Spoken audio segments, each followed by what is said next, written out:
Hola hermano, ¿cómo estás? Dios te bendiga en esta hora, que vamos a iniciar un nuevo trimestre de eh, este Instituto Bíblico a distancia, Instituto Bíblico Oreb Internacional. Le damos gracias a Dios porque, bueno, hemos ido avanzando, eh, hemos ido actualizando la base de datos en el canal de YouTube, ¿verdad? Pasando las clases del pastor, de Tito y otras clases que teníamos pendientes. Esto para que, bueno, porque esto no se queda aquí, hermanos. Obviamente tenemos un proyecto de formalizar de una mejor manera, ¿verdad? Y optimizar toda esta información que ya tenemos, ¿verdad? Todas las materias que hemos pasado. Hay que optimizar y hay que, pues, levantar una escuela formal dentro de Internet, ¿verdad? Que es la meta. Obviamente no teníamos clases grabadas, ahora las estamos teniendo, por eso es que necesitamos actualizar la base de datos, de tal manera que cuando ya tengamos una base de datos fuerte, con una retícula fuerte también, entonces pasaremos a otro punto, que es el punto al cual queremos llegar. Pero aún nos falta tiempo, hermanos. Pero bueno, mientras vamos a seguir alimentándonos de la palabra de Dios, vamos a seguir buscando de Dios, vamos a seguir buscando su voluntad a través de las escrituras. Bueno, entonces me presento, yo soy el pastor Luis Corona. Yo sé que a lo mejor muchos ya me conocen. Los que no, pues tal vez pronto me conocerán. Eh, y a mí me toca impartir la epístola a los Efesios. La epístola a los Efesios. Y esa epístola, como toda la Biblia, es muy importante porque, podemos decirlo así, si tú quieres, hermano, saber cómo debe ser la iglesia, esta es la epístola que debes estudiar. Recuerden que hay muchas cosas que la Biblia nos enseña y las epístolas abordan muchos temas, ¿no? Por decir, si tú quieres saber cómo se solucionan problemas en la iglesia, Primera Corintios es la carta que debes estudiar. Si tú quieres saber cómo debes de enfrentar las acusaciones contra tu persona y contra el ministerio, segunda carta a los Corintios es la que debes estudiar. Si tú quieres saber cómo debes de ser como ministro, qué es lo que debes, en dónde debes de estar creciendo como pastor, como hijo de Dios, las cartas pastorales, Timoteo y Tito, debes estudiar. Y así tenemos, hermanos, si tú quieres saber cómo tener gozo dentro de la tribulación, en medio de una prueba muy fuerte, Filipenses es lo que tienes que estudiar. Entonces, hermanos, eh, Efesios nos va a mostrar cómo debe ser la iglesia. La iglesia tiene pastores, maestros, evangelistas, está fundamentada en un fundamento que los ha puesto los profetas y los apóstoles. Y vamos a estar analizando muchas de esas cosas en esta carta. ¿Ok? Entonces, vamos primeramente a dar una introducción, ¿verdad? Una introducción a esta carta. Vamos a dar una introducción a esta carta. Vamos a eh, estar eh, buscando, ¿verdad? De Dios. Vamos a estar buscando de Dios. Vamos a estar eh, buscando su voluntad a través de las escrituras. Y bueno, entonces vamos a dar hoy una introducción. Y voy a iniciar con algunos versos de esta carta, que es una carta que al estar estudiándola, pues bueno, hemos encontrado mucha riqueza en ella, ¿no? Y pues yo te puedo decir, yo fui o nací en un hogar cristiano, ¿verdad? Mi papá, desde que yo tengo memoria, ha sido pastor.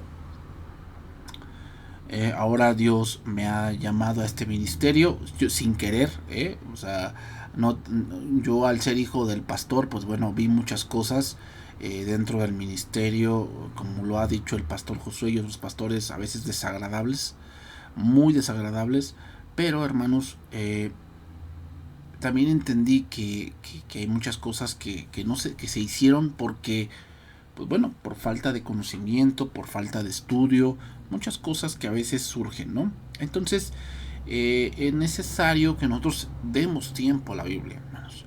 Demos tiempo a la Biblia. Y entonces a lo que iba yo es que, pues bueno, si yo te dijera cuántas veces he estudiado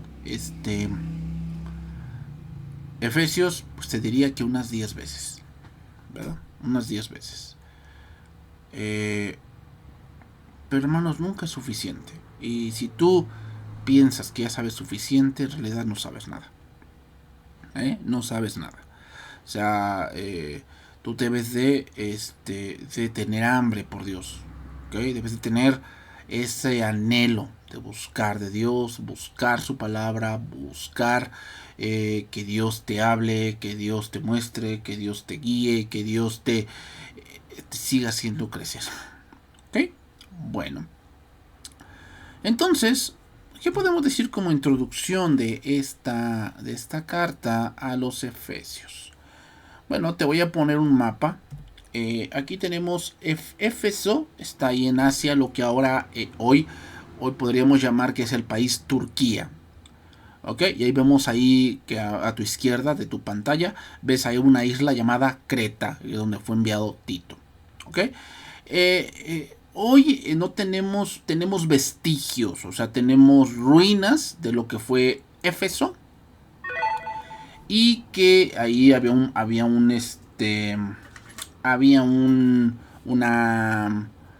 templo muy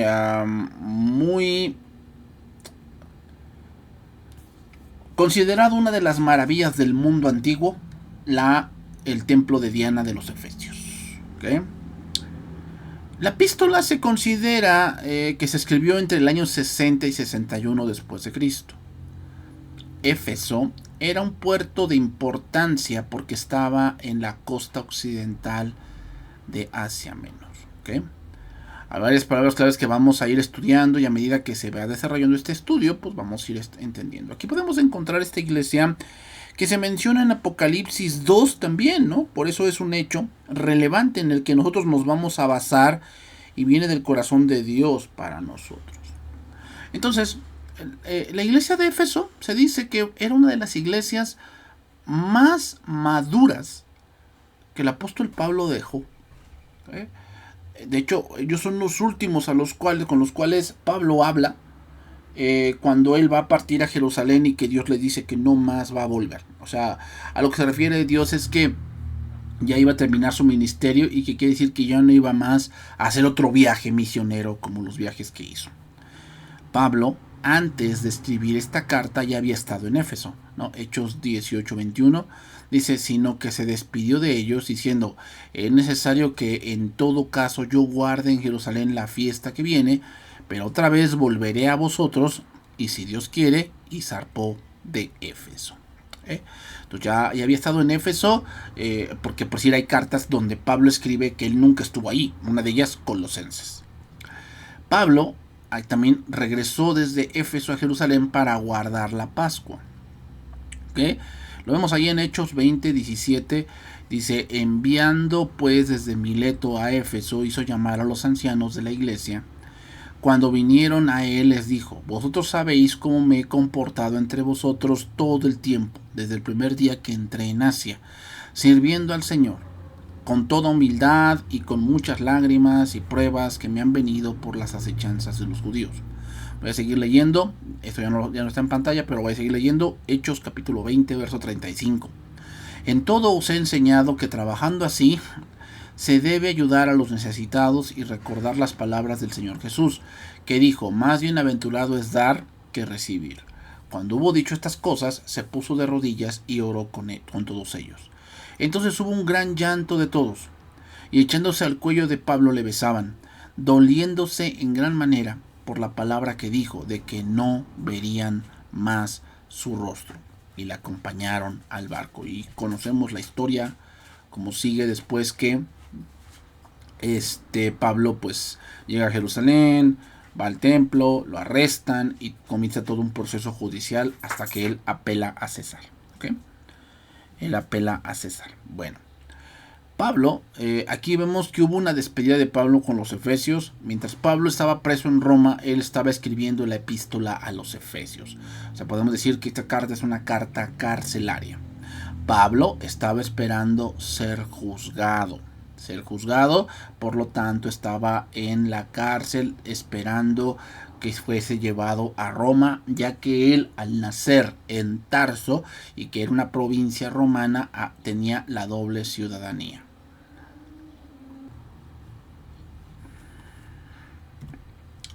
Entonces, esta carta, hermano, se cree que fue una carta circular, es decir, que se leyó en varias congregaciones, no solo, o sea, era dedicada a la iglesia en Éfeso, pero se leyó en varias congregaciones.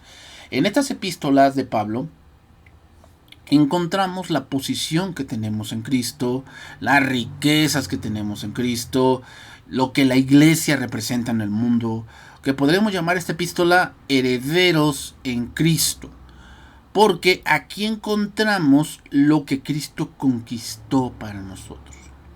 Efesios tiene como propósito develar el misterio de la iglesia como ninguna otra epístola. Aquí encontramos que hay una intención secreta de Dios muy clara y abierta que tiene varios objetivos. ¿Okay? O sea, como te lo dije, tú quieres saber cómo debe ser la iglesia, Efesios te lo dice cómo debe de ser. ¿Ok?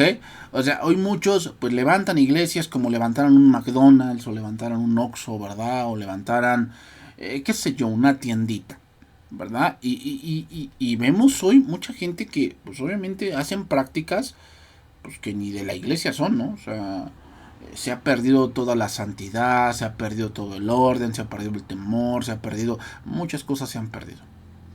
Entonces, hermanos, no es que estemos inventando la iglesia ya está dicha como debe de ser. La iglesia ya está dicha como debe de ser. Y si estamos viendo a gente que pues está jugando a hacer la iglesia, pues le falta estudio. ¿Ok? Entonces, hay varios objetivos. Número 1, formar un cuerpo que exprese la plenitud de Cristo en la tierra. Es decir, en la misión fuerte de la iglesia no es conquistar el mundo. No es que tengamos muchos presidentes cristianos. No es que tengamos una gran comunidad cristiana. Si se puede, hermanos, está bien. Pero ese no es el objetivo principal de la iglesia. O sea, el objetivo principal de la iglesia no es ser no es que seamos tan influyentes, tan poderosos, tan grandes, que entonces vas a ver cómo influimos en las elecciones y cómo influimos en ciertas leyes y cómo influimos. No, eso no es el propósito. El propósito de la iglesia, hermanos, es glorificar a Cristo. Ese es el propósito principal. O sea, más arriba aún que evangelizar.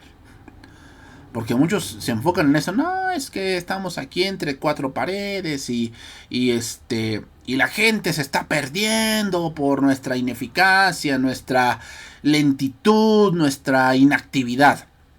A ver, bueno, yo te preguntaría ahora esto. A ver, ¿a qué edad inició Cristo su ministerio? A los 30 años, ¿verdad? A los 30 años inició su ministerio nuestro Señor Jesucristo. Pregunta, ¿en todos esos 30 años no había gente enferma? ¿No había gente necesitada? ¿No había gente que necesitaba que Jesús les predicase el evangelio? ¿No? O sea, ¿cómo eres, Jesús? Si estás viendo que la gente se está perdiendo y tú esperándote, ¿verdad? No. O sea, si tú de verdad amaras, irías a buscarlos. A eso vino. El Hijo del Hombre vino a buscar y a salvar lo que se había perdido. Entonces, lo que quiero que entiendan con esto que estoy diciendo, hermanos, es que la necesidad no implica el llamado. La necesidad no implica el llamado. ¿Qué quiero decir con esto? Lo que quiero decir es que el hecho de que haya una necesidad en la iglesia, por decir, Es que hay necesidad de niños o de maestros de niños, ¿no? Entonces necesitamos maestros de niños, ¿verdad? Un maestro de jóvenes necesitamos. Necesitamos un misionero. Entonces, ¿por qué hay una necesidad cualquiera? Es que fulanito quiere. Oye, sí, pero fulanito ni viene a la iglesia, ni estudia, ni nada. No, pero quiere. Eso no es suficiente. ¿Ok? Eso no es suficiente. Entonces, la necesidad no implica el llamado. ¿Ok?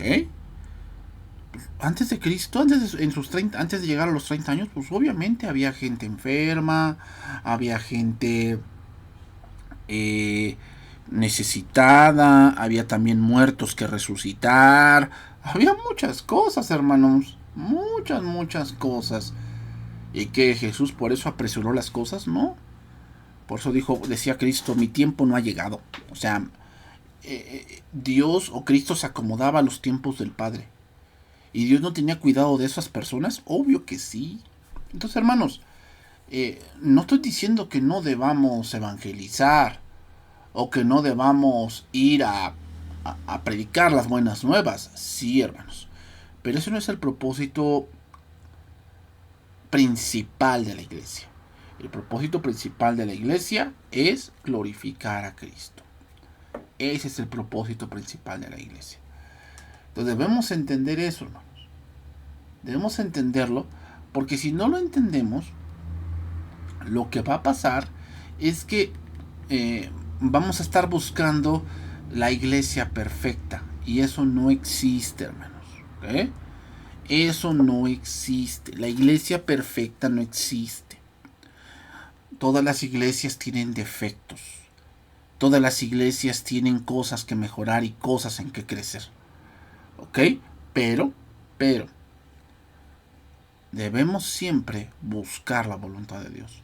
Número 2, hacer esto mediante la unión de judíos y gentiles en un solo pueblo, en medio del cual Dios establezca su morada. Es decir, la iglesia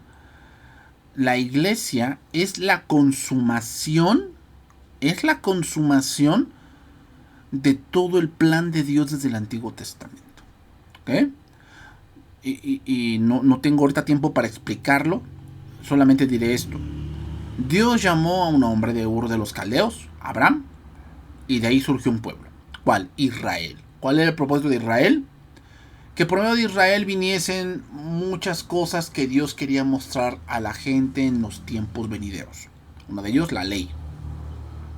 Y que de ahí viniese el Mesías. Pero, en realidad, lo que Dios quería era un pueblo apartado para Él, comprado por Él. Ya no en la sangre de los machos cabríos, sino en la sangre del mismo Hijo de Dios. La iglesia ahora es el Israel de Dios. ¿A qué me refiero? Me refiero a que Israel o la iglesia es donde las promesas de Dios se cumplen y vienen a ser verdad.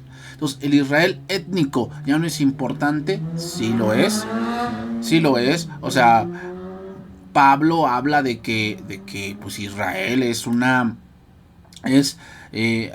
muestra de lo que Dios es, ¿okay? Una muestra de lo que Dios, cómo es el cuidado de Dios, ¿ok? Pero Israel no es el Israel que leemos en las Escrituras, nada que ver, ¿ok?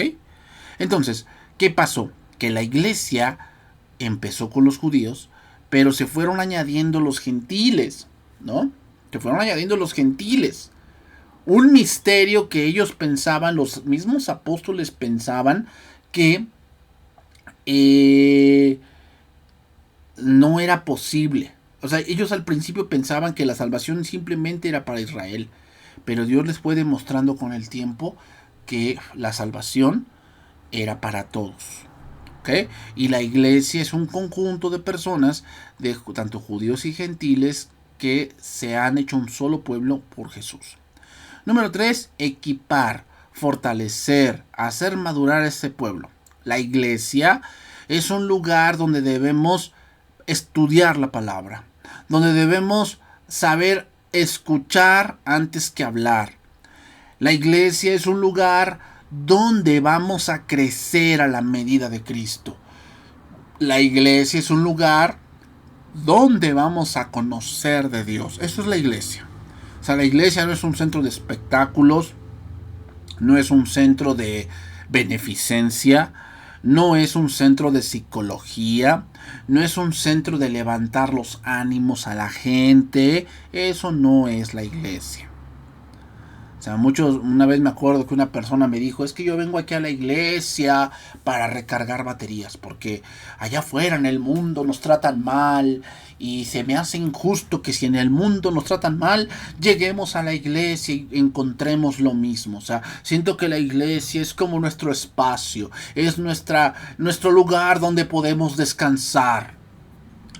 No, la iglesia, hermanos, y lo tengo que decir así, a veces la iglesia es un poco difícil, la verdad. O sea, no vamos a negar eso. O sea, así como la verdad la iglesia es el cuerpo de Cristo, la iglesia es la esposa de Cristo, la iglesia vamos a estar encontrando cosas que en ningún otro lugar podríamos encontrar, hermanos.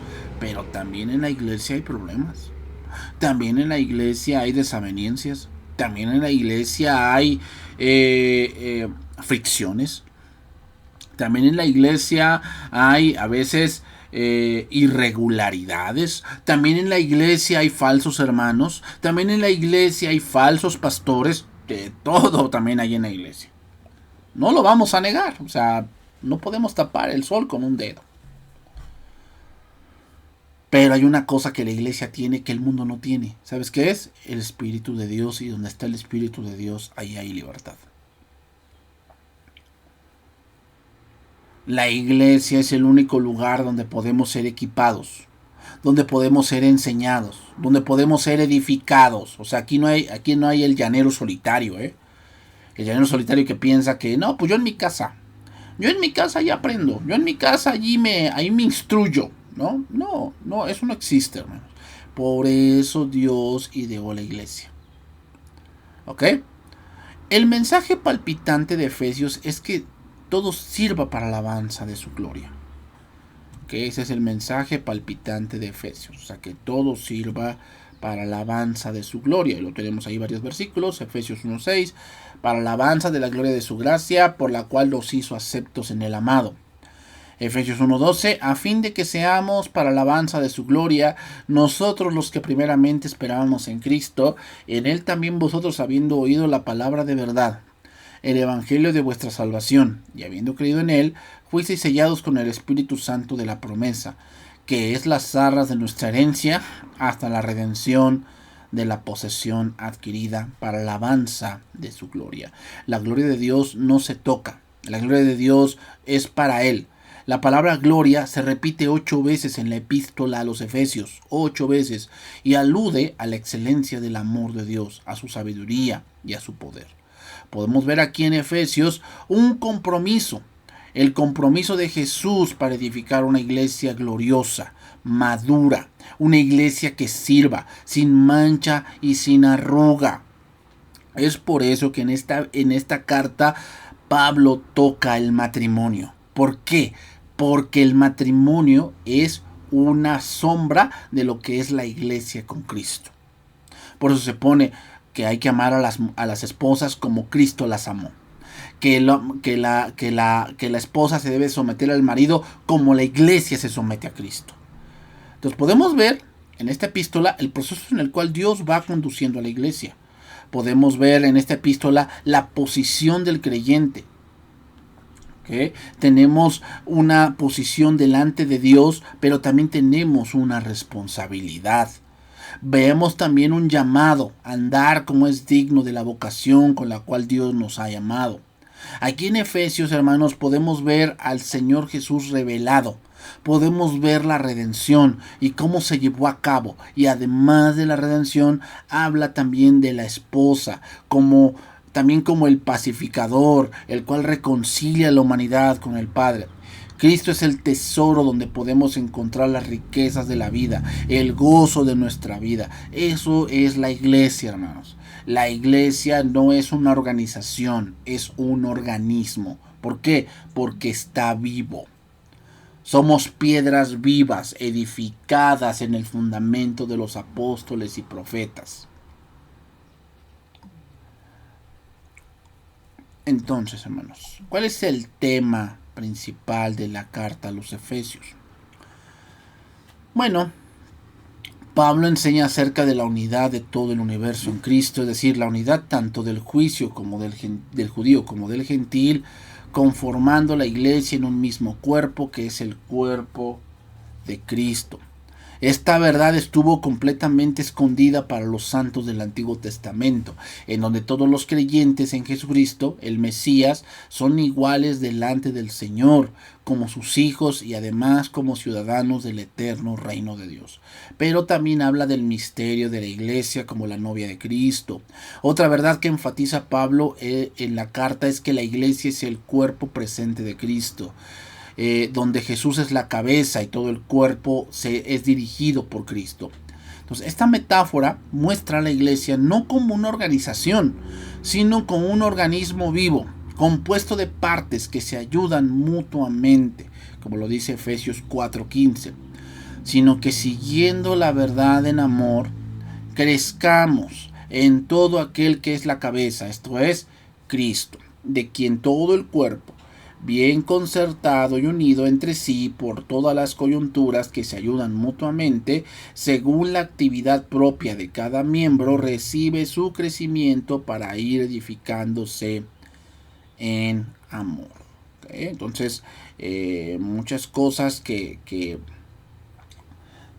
vienen de la palabra de Dios, hermanos, son para la iglesia. Y hay muchas cosas que solamente en la iglesia vamos a entender. O sea, muchos quieren entender, pero entienden locuras, ¿okay? Entienden puras charlatanerías, o sea, muchas cosas que no tienen nada que ver, ¿okay? Con lo que es Cristo. Autor y fecha de esta carta. Bueno, ya lo habíamos dicho, el autor es el Espíritu Santo, ¿no? Pablo escribió siendo inspirado por el Espíritu Santo esta carta, y la fecha más o menos entre los años 60 y 62. ¿Ok? 60 y 62 se escribió esta carta. En algunas ocasiones se hace referencia a esta carta como la epístola de la prisión, junto con Filipenses, Colosenses y Filemón. Además se dice que Efesios fue escrita en la misma época que Colosenses y enviada junto con la carta a Filemón por medio de Tíquico, un fiel convertido y colaborador de Pablo, a quien estuvo durante su encarcelamiento en Roma. Recordemos que la carta a Filemón es una carta a un dueño que su esclavo había huido. ¿Ok? Los destinatarios, pues sabemos que son la epístola, que son los efesios, y ellos recibieron esta carta. Contexto histórico.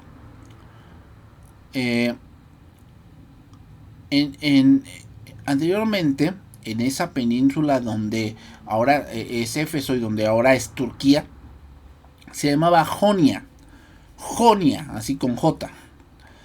Es el nombre con el que se conocía en tiempos de la antigua Grecia a la costa del centro-occidental de Anatolia, llamada también Grecia asiática, y que incluía además las islas vecinas. Esta es una región histórica en la cual Turquía cercana a la ciudad de Esmirna. Jonia era considerada la parte más hermosa y fértil de Asia Menor, y estaba llena de colonias griegas, entre las cuales se encontraban Pérgamo, Esmirna, Éfeso y Mileto. La gente de la zona de Jonia se caracterizaba por su amabilidad, sus modales refinados y también por el lujo, la música y la danza.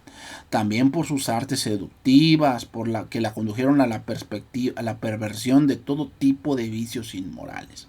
Hermanos, la ciudad de Éfeso era una ciudad cosmopolita, pero también era una ciudad de muchos modales.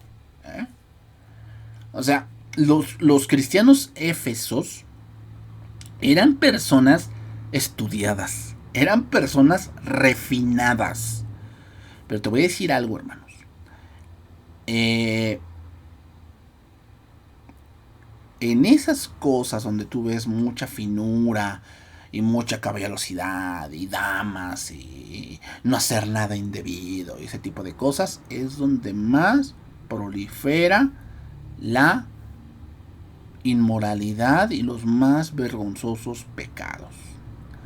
Eso nos dice, hermanos, que no es el estudio lo que soluciona la maldad del ser humano, ¿no? Porque hoy el gobierno y los gobiernos siempre salen con esa bandera, ¿no? Vamos a abrir más escuelas, vamos a abrir más colegios, porque entre el hombre más estudiado, mejores decisiones va a tomar. No es cierto. El hombre, aunque estudie mucho, siempre va a decidir por el pecado. ¿Por qué? Porque esa es su naturaleza. Esos son los datos extras que quiero ver, que quiero darte en este contexto histórico. Se dice que en los sectores en donde se aparenta abundancia de amabilidad, modales de tratos muy refinados, lujo y dinero, es donde se descubren y surgen las adicciones y vicios inmorales más depravados que alguien pueda imaginar. Sin embargo, la ciudad de Éfeso no se distinguía como la ventaja comercial que tenía Esmirna. Éfeso fue llamada por algunos como la ciudad ilustrísima o el ornamento de Asia, así se llamaba a Éfeso. La ciudad de Éfeso le favorecía estar ubicada en una región rica y el hecho de tener el recurso para los extranjeros de la adoración a la llamada Diana de los Efesios. A la ciudad de Éfeso le favorecía estar ubicada en esa región y por lo tanto su importancia se debía al templo de Diana. Más que a cualquier otra cosa, templo levantado en las afueras de la ciudad y que era considerado una de las 7 maravillas del mundo antiguo. Y en tiempos del Imperio Romano su fama creció en un grado de esplendor difícilmente superado por alguna ciudad oriental. El culto a la diosa atraía a gran multitud, sobre todo durante los festivales que tomaban lugar en marzo, durante la cual la diosa era objeto de veneración y gratitud por las bendiciones otorgadas. También se creía que ella era un beneficio que los astros habían concedido a los campos. De allí su corona con los signos del zodiaco explican su cercanía a los dioses. El templo y los alrededores eran una ciudad de refugio para criminales sentenciados a diversas penas. Así controlaban mucho del dinero de la gente, sacaban todo el provecho posible de los peregrinos y coleccionaban todo tipo de obras de arte.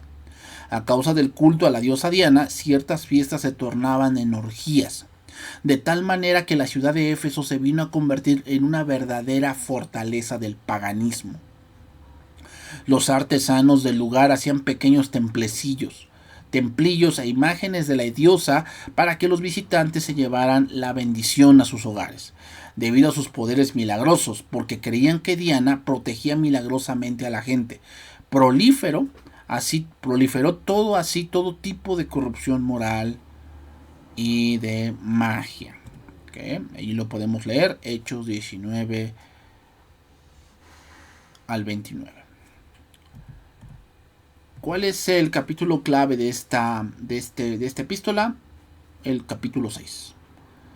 Que empieza: hijos, obedecer a vuestros padres en el Señor, honra a tu padre y a tu madre. Y como lo hemos estado abordando en esta parte de Ibri, hermanos, la iglesia está conformada por familias. Y las familias deben de ser apuntaladas. ¿Con qué? Con la palabra de Dios. ¿Okay? Por último, contribución teológica. El tema de Efesios es la relación entre el celestial Señor Jesús y su cuerpo terrenal, la iglesia. Como les dije, Pablo va a abordar el tema de la iglesia para enseñarnos cómo es la iglesia. La iglesia salió del pensamiento de Dios, hermanos. No salió del pensamiento humano. Por lo tanto, aquí no es que yo pienso que debe de hacerse así. Y después, hermanos, a través de esta carta, les iré hablando de algunas prácticas que se hacen dentro de la iglesia que para mí No son buenas porque yo las vi en vivo y no traen nada. O sea, hermanos, cosas que no traen edificación a la iglesia no tenemos por qué practicarlas. No tenemos por qué practicarlas. Bien, hermanos. Entonces vamos a dejarla. Esta es la clase número 1. Que Dios te bendiga y nos vemos en la siguiente clase. Bendiciones.